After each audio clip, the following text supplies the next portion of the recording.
Good afternoon, Planet Guam. With me here is Sandy.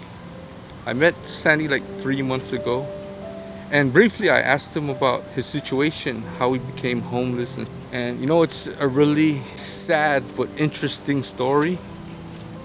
He's gonna share that with you, but he's first gonna take us to his spot where he just sits and thinks about life and what he did wrong and how he can correct it, stuff like that. So here's the story with Sandy. Sandy, could you tell me how and why you became homeless? Of a loving of mine that I don't want to let go. Okay. And I just make myself stay down with my other places with a parents. It's kind of embarrassing for me, but I don't take the embarrassment. Hmm. I really love my kids, and I want to show them how much loving that I want to give them, to see that I love them. Okay. So I don't care about the embarrassment. I just live Mm-hmm. my days to grow how much grow that they can come. Know me very well that I'm a father for them. Okay, you were telling me when we first met, because Sandy told me the story, and you told me that you met Doris when you guys were teenagers, right? Yes. And she was a freshman in high school, and you were a security guard, and you guys fell in love, and you ended up moving in with Doris, with her parents, and you guys eventually had 5 kids. When So we okay, so Doris stayed home and was raising your kids while you were out working to support the family. So Sandy, when did you and Doris start having problems? I believe when she started having a work job Oh, when she started working. Okay, so how old is she when she started working? for my believing she's already 20 over 20. Oh, okay. And when she started working, that's when the problems started occurring. Yes. Oh my God. Okay. And from 20, so from ninth grade, about 15, right? 15 Yeah. years old, to 20 years old, she was raising the kids, and Yes. everything was good. And then when she got a job, then things started falling apart. Okay. How did you first notice? I mean, Kind of feeling of mine. oh, Every one of us we feel. so you felt it that something was not right. Yeah. Okay. It's eight things that I've been trying to ask her to be Mm-hmm. with me with, and it's like putting her away far from me. Oh, you were warning her, and it was pushing her away from you as you were warning her. Yes. Okay, okay. And I never give up. You never gave up on her. So, so when she got a job, from my understanding, from what you told me before and what you recapped me on, because we did talk about this a little earlier. Hmm. He recapped me and retold me a story that at her job she met another person and she ended up moving out of her parents' house. Yes. But Sandy here stayed with his in-laws because of his children. He didn't want to be apart from his children. And his friends were telling him that it was embarrassing. Why are you still staying with your in-laws and your children when she moved on with another guy? And Sandy said because for the love of his children, he wanted to be around them, and he couldn't. He was just hoping for Doris to come back. It's really embarrassing for me, but I don't took the You know, embarrassment. that's love. I mean, if you love your family and your children, you're gonna do anything for them. So just to fill you guys in again, so he's been waiting for Doris, and they did talk about it. They would get together and talk about it, and she would give him hope that hey, they're gonna get back together and be a family again. In case you guys are lost or you don't understand Sandy, but I understand him well. And according to him, after him and Doris broke up, I mean, this girl was the love of his life. He told me this was like his true love. But after they broke up, he remained staying with the family for another 8 years. You said 8 years, hoping that one day Doris would come back and one day they would become a family again. And he stayed that long because for the love of his kid, he wanted to raise his kids. He wanted to be a part of their lives. But after 8 years, he just gave up and lost hope and didn't care about life anymore. But he always still cared about his children. And he never imagined that this would happen. And when it did, he was brokenhearted. He was devastated. But he always remained hopeful that they would get together. Anyways, so Doris broke up with the guy that started this that got between them. And Sandy would talk to her. They would continue talking, and she would give him hope and saying, "Don't worry, Sandy. You know, like they're gonna get back together, and that they were gonna work things out and become a family again." But she didn't. She ended up meeting another person. And how did you take that? I mean, you were hurt again all over. Yes. Oh my God. And when I stay for Taprov, yes, it's all about her. Hmm. Yes, I could imagine. Is there anything you would like to say to your kids? Yes. I love you, my kids, very much. You, my first priority. Everywhere I go, you're always in my head, in my heart. That is suffering me. Okay, is there anything you would like to say to Doris? That I want, if you don't mind, if you come cross, you mind to become together.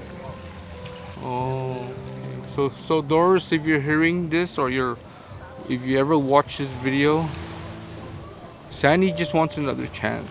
He wants you back and to make things work. And the way I feel is that either you should give him another chance, or if not, then I believe Sandy needs to move on because for 20 years he's been going through this pain. He's been hurting, and all he ever wanted out of those 20 years was, all he ever did was hope that you and him would get back together with the family and the kids, and that's all he ever hoped for. But right now, Sandy, I really feel for him. My advice to you, Sandy, is that if she doesn't want to give you another chance, then you need to move on. You need to get over her because you can't torture yourself like this. It's been too long already. And another thing, Sandy was telling me how many times he would think about suicide and just ending it all because the pain was too much. So my advice to you, Sandy, right now, don't think like that. And if you ever do think like that, like if you're about to just go through with it, do me one favor. I just ask you to do me one favor. Please, Sandy, Give Jesus a chance. Do not take your life. Give him a chance, you know. And if not Jesus, then Buddha, you know, religion, anything. Just don't go through with it. You have to give yourself a chance to live again, to be alive, because you've been through too much. This is enough. This is torture rate. This is hell. So please, Doris, if you ever watch this video, let Sandy know, like, are you gonna come back to him or not? Because I don't think Sandy should be going through this kind of pain. I mean, he's been going through it for 20 years. I've seen him several times, and every time I see him, I can tell he's a broken man.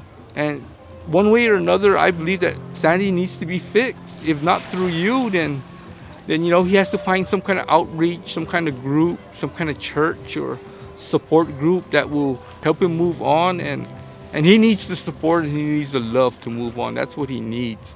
So if you're not willing to give it to him, Doris, then let others do it. But right now, his mind and his heart is with you, and he can't do none of that unless he knows for sure that it's over. I mean, it's sad to say, but that's how I see it. Think about the promise you made me, okay? That you will give Jesus a chance. That you would give life another chance, okay? Give me a hug, brother.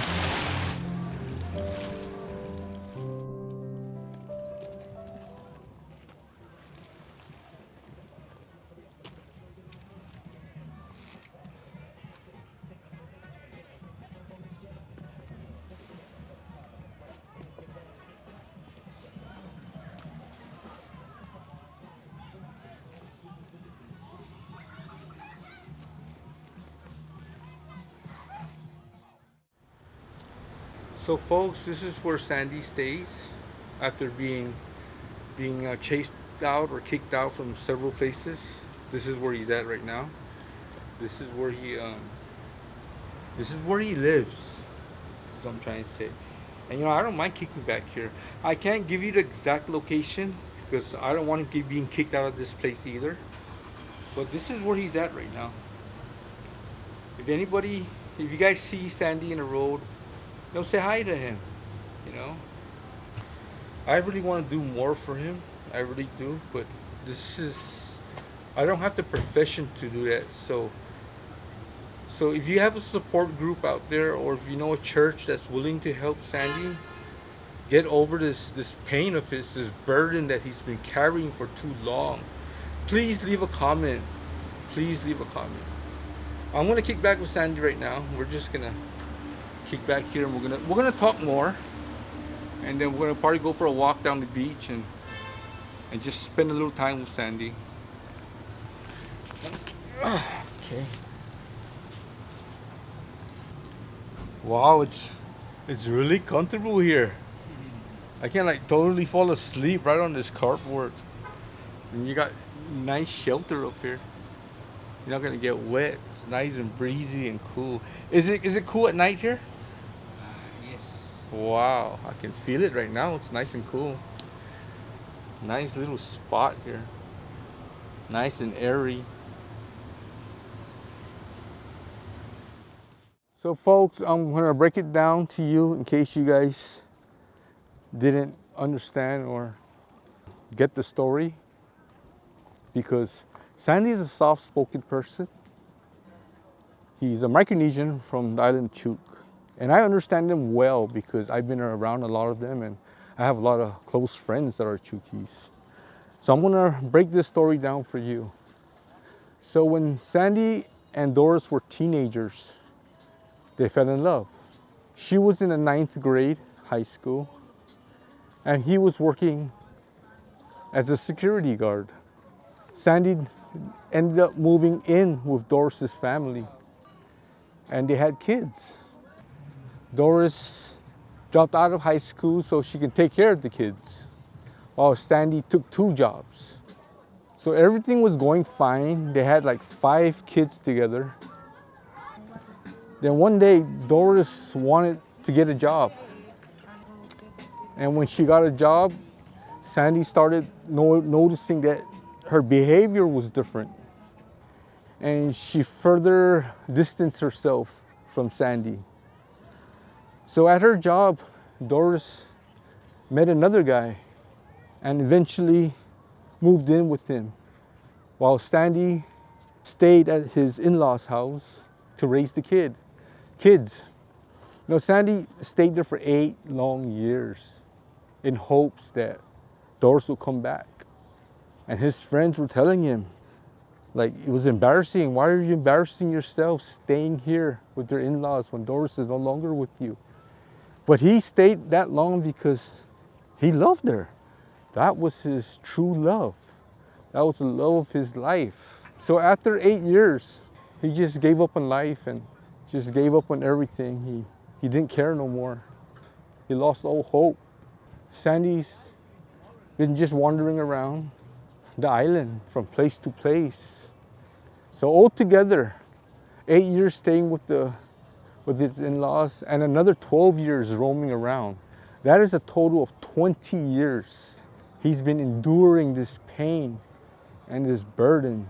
And no man should ever, or woman for that fact, no person should ever have to go through that much pain for that long of a period. So I hope Sandy finds some kind of peace and solace. 20 years, my God, that is a long time. That is a long time to be suffering. This right here, I'm telling you guys, many people have reasons for being like homeless or wandering around or being on the street. You have to hear the story before you can judge them. And now I know Sandy's story. He's a man that's hurt, lost, broken, in despair.